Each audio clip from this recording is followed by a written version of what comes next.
So, your uncle. What's wrong with him? He's possessed.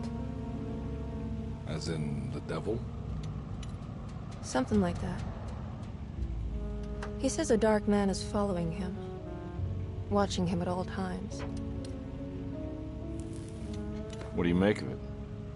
It's nonsense, of course, but I'd be lying if I said it didn't bother me. You see, it runs in my family. Possession? No, Detective. Deteriorating melancholy. Practically every member of the Hartwood family is driven mad before they grow old.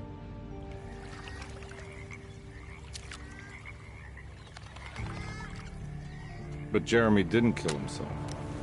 Is that why he's at your setup? Despite being convinced that he is truly possessed, he decided to put his last chips on Dr. Gray and his psychoanalysis, figuring he might stumble upon some cure.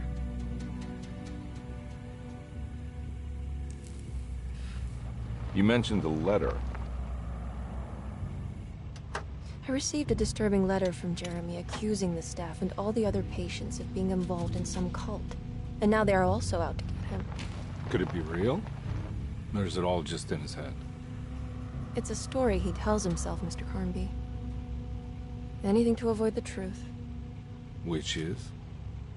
That we're all terribly insignificant. That people mean so very little to one another. That there is no one out to get Jeremy Hartwood because he isn't worth getting. Here we are.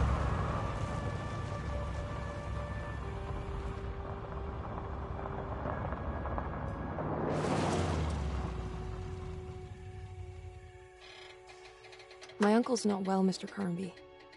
I want to make sure he's all right. Then what's my part in this? You couldn't get a cab? I just wouldn't feel safe going alone.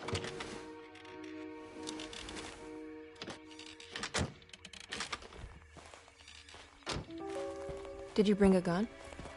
Yeah. You think it'll actually come to that? No. But you might need to wave it around depending on how agreeable the staff will be. What exactly are we gonna do when we find Jeremy? I don't know. Let's just find him first.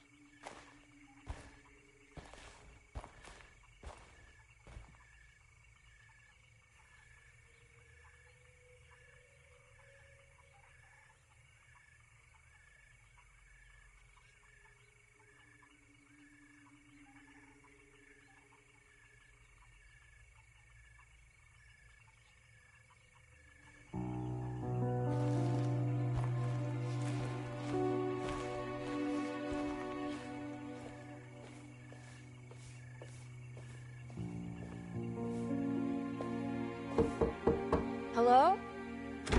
Hello? Looks abandoned. It can't be. There has to be someone around.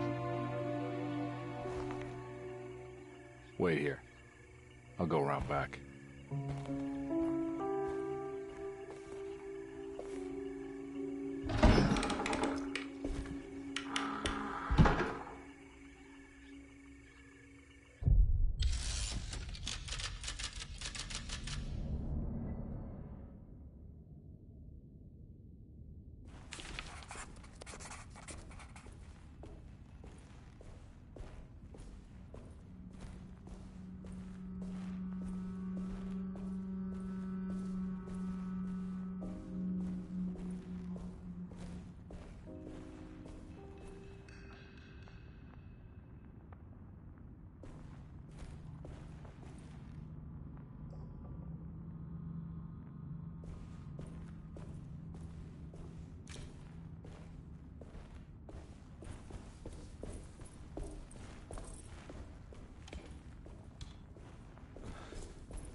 Now what do we got here?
That's one big tree to fit inside a conservatory.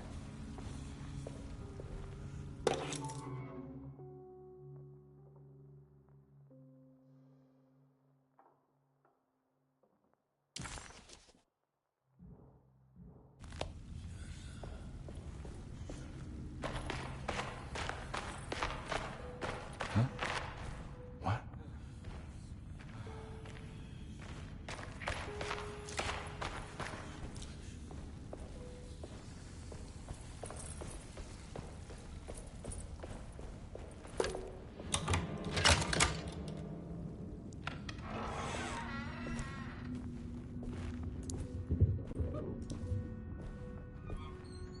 Don't mind if I do.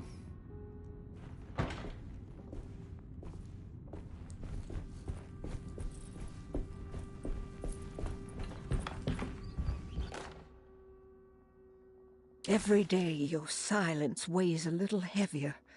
It's been a difficult year for everyone, and many have lost all hope. I read in the papers about people suffering. Pictures of dust-covered landscapes without a drop of water. I wish I knew if you were still tending the earth or if you had turned your back against us. I have started to look for help elsewhere. I pray you will tell me if I am going down a path that you find disagreeable. With help from Baptiste and Charlotte, I found comfort in the practice of the voodoo. I have long been skeptical of that Caribbean cult, but it's been of good use to me. It seems all harmless in my book. I say some words dreamt up by the Creoles, and I carry around a small pocket of gris-gris. Nothing of this is mentioned in the Bible, of course, but the French Quarter priestess tells me it's all connected. She says the Christian God is just one more perspective on the creator of things. That's what I like to think, but the other way around, that the spirits of her faith are just aspects of you, our Heavenly Father. I am so grateful for the words you gave Mr. Hartwood. We will sing your praises at St. John's Eve. The world will be blessed soon again. Only the sacrifices of the Old Testament compare to your demands. Let it be the truth. A mother of earth, wood, and dirt. A mother of 1,000 young. Sacred sand, $1. Black cat oil, $1.50. Devil shoestrings, a quarter. That makes $2.75, madame. What was that you were telling the doctor? A goat without horns. What does that mean? Ah, you must have misheard me, madame.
What was that?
That doesn't look safe.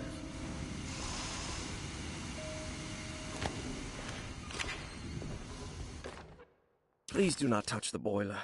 It is working after all. While the sabotage has caused a leak, only the decorative plate has been completely ruined. Let's wait for Mr. Chance to turn up and he can take a look at the leak. Mr. Waits.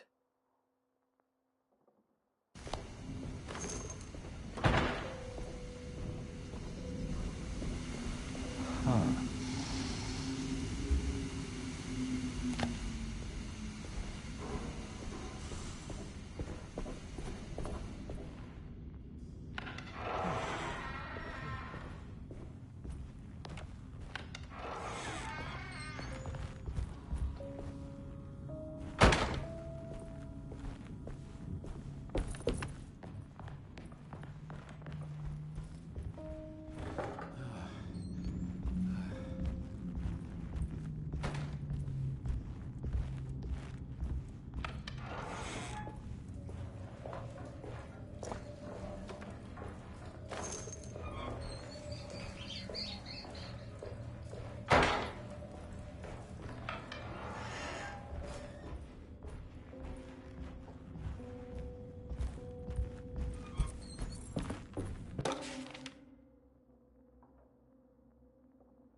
Nice.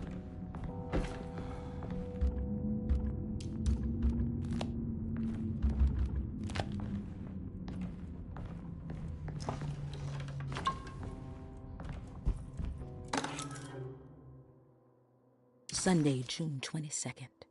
I spent all day looking for Jeremy. I should have cared for the others, but I'm scared that he will do something irreversible.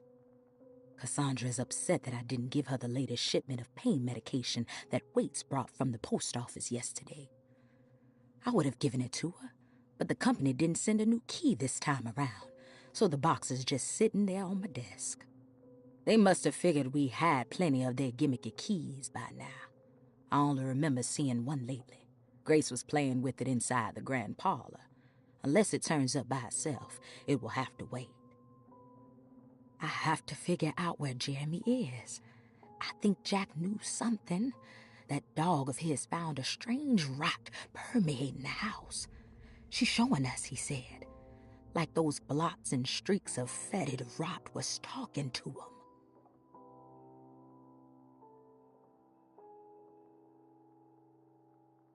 Sunday, June.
I need the key.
Oh.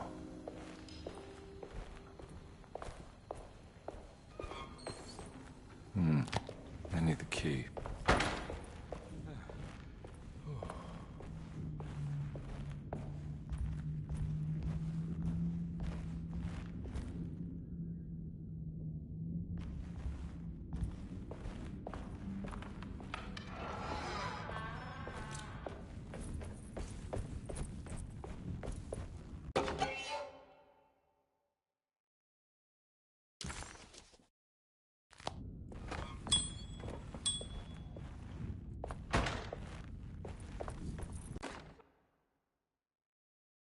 The Great Depression. President Hoover raises tariffs on over 20,000 imported goods in an act to protect American labor.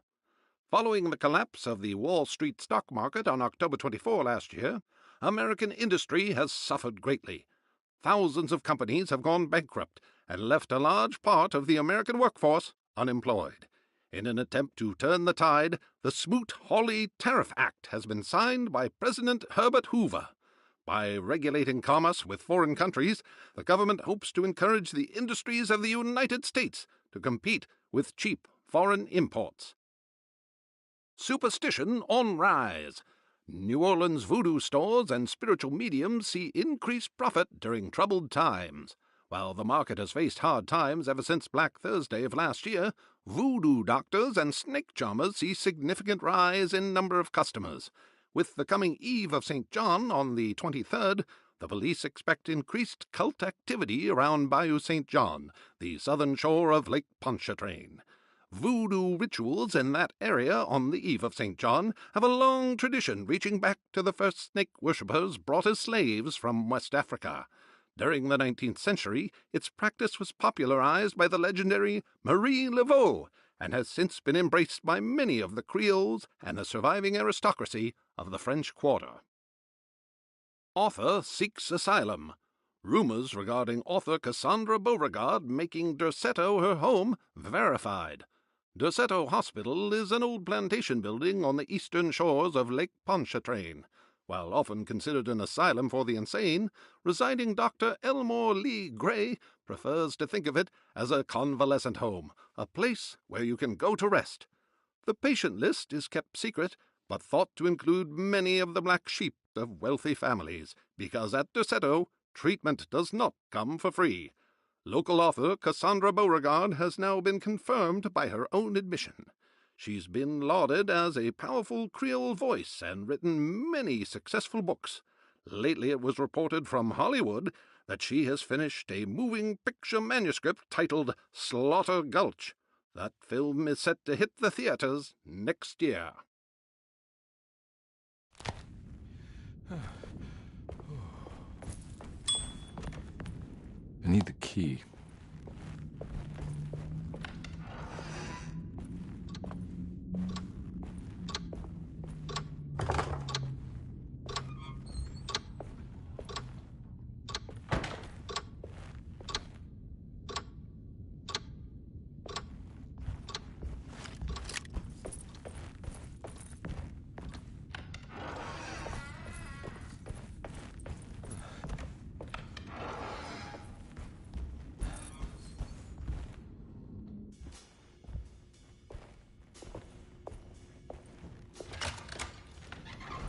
Thanks. What are you doing? Who are you?